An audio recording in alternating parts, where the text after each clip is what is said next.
In the summer of 1963, a 16-year-old boy left home in a quiet Ohio town and vanished without a trace. For decades, his disappearance haunted the community. Was he a runaway, a victim of foul play, or had he simply been swallowed by the earth? Then, nearly 60 years later, during the demolition of an abandoned factory, workers broke through a sealed wall. And what they found hidden inside would shock the entire town. A skeleton, a crumbling denim jacket, and a chilling note with just 5 words written in a desperate hand. "He won't let me out." Who trapped Tommy Harrison? Why was his body hidden away for so long? And could the person responsible still be alive, living quietly among the very people who search for him? The summer of 1963 in Fairview, Ohio, was golden and unhurried. The kind of town where children rode their bikes until dusk, and the loudest noise after dark was the creak of crickets in the grass. But beneath the surface of this peaceful town lay a story that would haunt its residents for decades. It begins with a boy named Tommy Harrison. Tommy was 16, restless, and always chasing adventure. He had that mischievous grin that made adults shake their heads, but his friends followed him anywhere.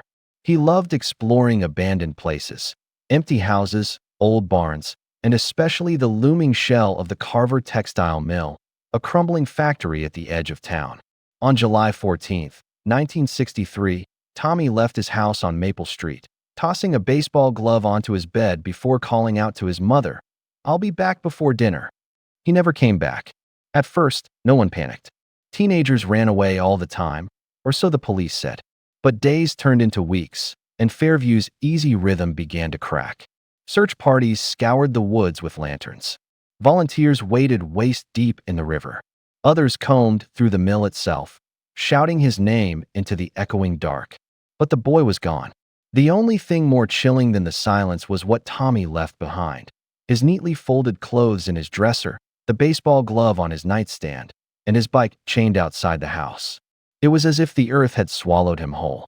For Tommy's family, the pain never faded. His mother refused to move his belongings, convinced he'd walk back through the door one day. His younger sister, Mary, would sit on his bed at night, clutching the glove, whispering his name. But as the years passed, the Harrison family was left with nothing but rumors. Some whispered Tommy had run away to Chicago. Others said he drowned in the quarry. A few muttered darker theories, that someone in town knew exactly what happened. But no evidence was ever found. Tommy's name faded into the background noise of Fairview's history, remembered only in the hushed voices of the old. Until, almost 60 years later, the town stumbled upon an answer. April 2022. The Carver Textile Mill, once a giant of industry, then a crumbling ruin, was slated for demolition. The air was heavy with dust as crews swung their sledgehammers into brick walls that had stood untouched for decades. Inside the main hall, behind a massive rusted furnace, a worker slammed his hammer against a section of wall that didn't sound right. With each strike, a hollow thud echoed, different from the solid brick around it. He hit it again. Then again. The wall cracked. Bricks crumbled. And something tumbled out with a sound no one expected. A sickening, dry collapse, like twigs snapping. The men froze. One dropped his flashlight. Its beam rolled across the floor, stopping on what had fallen from the wall. It wasn't debris. It wasn't tools. It was a skeleton. At first, the workers thought it must have been an animal. But then they saw it. A denim jacket, tattered and clinging to brittle bone. Shoes half decayed but unmistakably human. Entangled within the dust and cloth, the collapsed frame of a boy. The site was shut down immediately. Police arrived. Yellow tape went up, fluttering in the wind outside the ruined mill.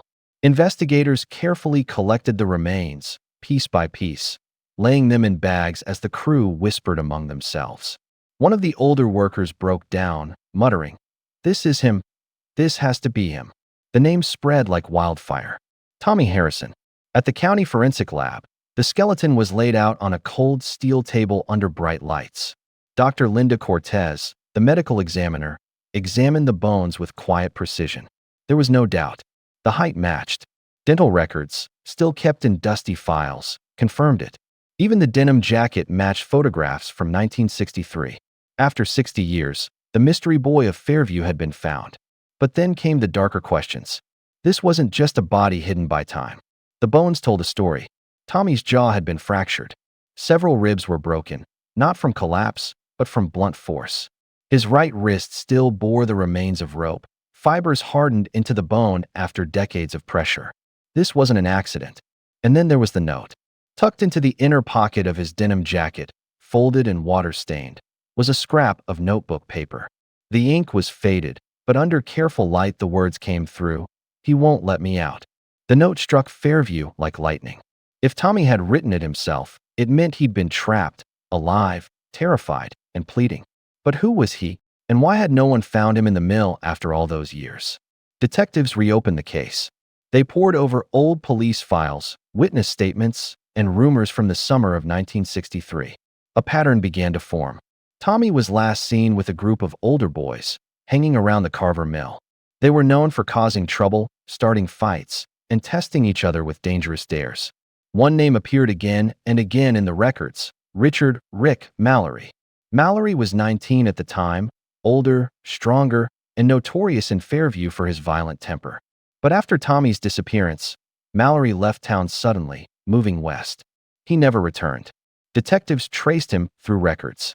He had lived in Arizona for decades, working odd jobs. But Mallory had died in 2009, long before Tommy's body was discovered. If he was involved, justice had slipped through the cracks of time. But was Mallory the only one? Or had someone else in Fairview known all along?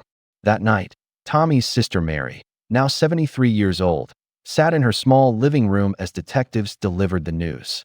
She clutched the same photograph she had kept on her wall for 60 years, her brother's face forever 16. "I always knew," she whispered, tears streaking her cheeks. "I always knew he didn't just run away." The house was quiet as she unfolded the copy of the note investigators had shown her. The shaky handwriting, the desperate words, "He won't let me out." Who had her brother been speaking about? And was that person still alive, still walking the streets of Fairview, carrying the weight of a secret buried for 6 decades? The discovery of Tommy Harrison's body in the mill might have answered one question: where he had been for nearly 60 years, but it opened the door to countless others. And each new revelation only deepened the mystery. The note found in his jacket pocket haunted investigators most of all. "He won't let me out." The words weren't just a cry for help. They were evidence. Evidence that Tommy had been alive, trapped, and terrified inside that mill. But trapped by whom? Detective Samuel Green, a veteran of cold case investigations, reopened the Harrison file. He spread the yellowed documents across his desk, faded photographs, witness statements typed on brittle paper, and newspaper clippings from 1963. One witness statement jumped out at him. A classmate of Tommy's had reported seeing him near the Carver mill the evening he vanished. Not alone, but with 3 older boys. The ringleader was Richard "Rick" Mallory. The other 2 were never identified. Detective Green leaned back in his chair, staring at the grainy black and white photo of Mallory from the archives. A hard jaw, cold eyes, the kind of young man whose presence seemed to dominate a room. Mallory had left Fairview within a year of Tommy's disappearance, and records showed he had died in Arizona in 2009. If he was the one who had trapped Tommy, he had taken the truth to his grave. But what about the other 2 boys? Were they still alive? Still in Fairview? And had they kept the town's darkest secret buried all these years? The town itself seemed reluctant to speak. Detectives began interviewing older residents, people who had been teenagers in the 60s and might have remembered that night. Most gave vague answers, too blurred by time. But a few voices cut through the fog. Mrs. Clara Dawson, now in her 80s, remembered walking past the mill the night Tommy vanished. She swore she heard shouting inside, followed by the sound of something heavy slamming against metal. "I thought it was kids fooling around," she whispered, wringing her hands. But now maybe it wasn't. Then there was Harold Lewis, a retired night watchman who had worked near the mill. He recalled seeing a car parked by the loading dock that night, a black Ford with its headlights off. He remembered 3 silhouettes climbing inside and driving away. When pressed, he added something chilling: "I could have sworn one of them had blood on his shirt." The deeper the detectives dug, the more sinister the picture became. But then came an unexpected twist. In the archives of the Fairview Gazette, a reporter uncovered a set of photographs taken inside the mill in the 1970s. The mill had been used briefly as a storage site before its final abandonment. One photograph showed the very furnace wall where Tommy's body had been discovered. But in the photo, the bricks were different. Fresher, as if the wall had been rebuilt or patched at some point after his disappearance. Who sealed that wall? And more importantly, when? Meanwhile, whispers spread through Fairview like wildfire. In diners and grocery stores, people lowered their voices and muttered about the Harrison boy. Some said Mallory had been part of a dangerous clique in the 60s, a group tied to vandalism, theft, and even assaults that were quietly swept under the rug. Others claimed the mill had always carried a darker reputation. Stories of screams in the night, of children daring each other to step inside, of strange figures spotted moving in the shadows.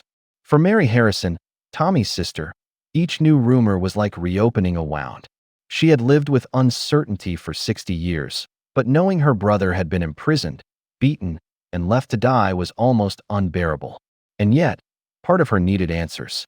When detectives showed her the photo of the patched wall, she went pale. "That's not just a hiding place," she whispered. "That's a tomb." The case soon drew attention from outside Fairview. True crime journalists descended on the town, hoping to uncover the truth. Some believed Mallory was solely responsible. Others argued the two unidentified boys shared the blame. But a handful suggested something darker, that adults in Fairview had known all along. That the wall wasn't the work of reckless teenagers, but of someone older, someone who had the means to silence a town. Detective Green couldn't shake the thought.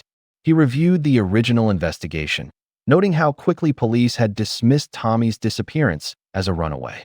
Too quickly. Had someone in authority wanted the case closed? Then, another discovery changed everything.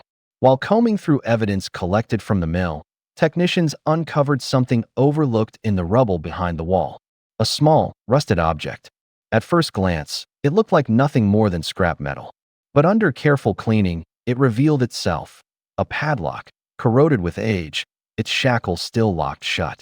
Inside the lock mechanism, wedged in the rust, was a fragment of fabric. Denim. The implication was horrifying. Tommy hadn't simply been bricked inside the wall. He had been locked in. Detectives brought the evidence to Mary. She sat in silence, staring at the rusted padlock under the sterile lights of the police station. "That lock," she whispered, her voice breaking. "That means he knew. He knew he wasn't getting out." Her eyes welled with tears as she repeated the words from the note. "He won't let me out." The room fell silent. Fairview had waited 60 years for answers, but each new clue only deepened the mystery. If Mallory was involved, he had escaped justice. If others were complicit, they had stayed silent for decades. But there was something more. Detective Green kept returning to the note, to the handwriting itself. Shaky, yes. Rushed, yes. But what struck him was the ink. Preliminary tests showed the ink didn't match the type of pens commonly sold in 1963. It appeared newer. Far newer. Could it be that the note wasn't written in 1963 at all? If so, then the terrifying question remained. How long had Tommy Harrison actually been alive inside that wall? Detective Samuel Green stared at the lab report in front of him. The handwriting on Tommy Harrison's note matched samples from his school notebooks, but the ink composition, it didn't match pens sold in the early 1960s. The lab estimated the ink dated closer to the late 1970s, nearly 15 years after Tommy disappeared. The implication was staggering. Tommy may not have died the night he vanished. He could have been alive, hidden, trapped, and silenced, for far longer than anyone ever imagined. Green drove back to the site of the demolished Carver Mill, now nothing more than a flattened lot of rubble awaiting redevelopment. Standing there in the silence, he tried to imagine the truth. Was Tommy imprisoned somewhere else for years, only later sealed into the wall? Or had someone kept him alive inside that mill, slipping food and water through cracks, ensuring no one ever heard his cries? The thought made Green's skin crawl. If true, it meant Fairview hadn't simply overlooked a runaway. The town had lived alongside a prisoner. Digging deeper, detectives tracked down one of the two unidentified boys rumored to be with Mallory that night. His name was Gerald Whitaker, now 75, and living in a nursing home 2 towns over. At first, Whitaker denied everything.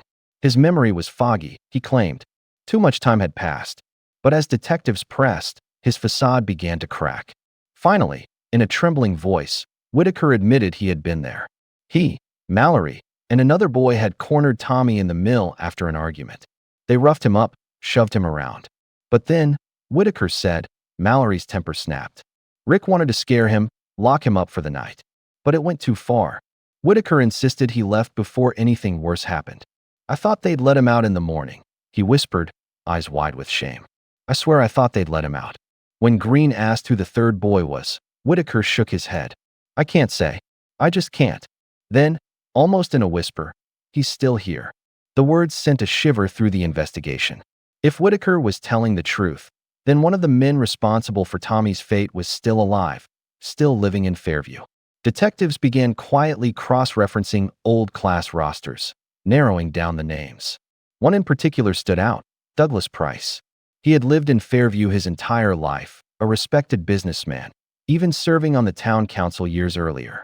Price had never been mentioned in the original case file, but his age, his connection to Mallory, and the fact that he had worked part-time at the mill in 1963 all lined up. When detectives brought him in for questioning, Price remained calm, even amused. He admitted knowing Mallory, admitted going to the mill as a teenager. But when asked about Tommy Harrison, his demeanor changed. His smile faded. His eyes darkened. You can't prove anything, he said flatly. Without a confession, the case remained circumstantial. Price walked free, but detectives kept him under surveillance. Meanwhile, the town buzzed with fear and anger. For decades, neighbors had shared meals, attended church, and shopped at stores, possibly alongside one of Tommy's killers. At the community center, Mary Harrison spoke publicly for the first time. Her voice shook, but carried a weight of 60 years of grief. My brother wasn't a runaway. He wasn't forgotten. He was trapped, and someone in this town made sure of it. The crowd sat in stunned silence. Some wept. Others turned their heads, as though afraid the truth might point back at someone they knew. Then came one final revelation.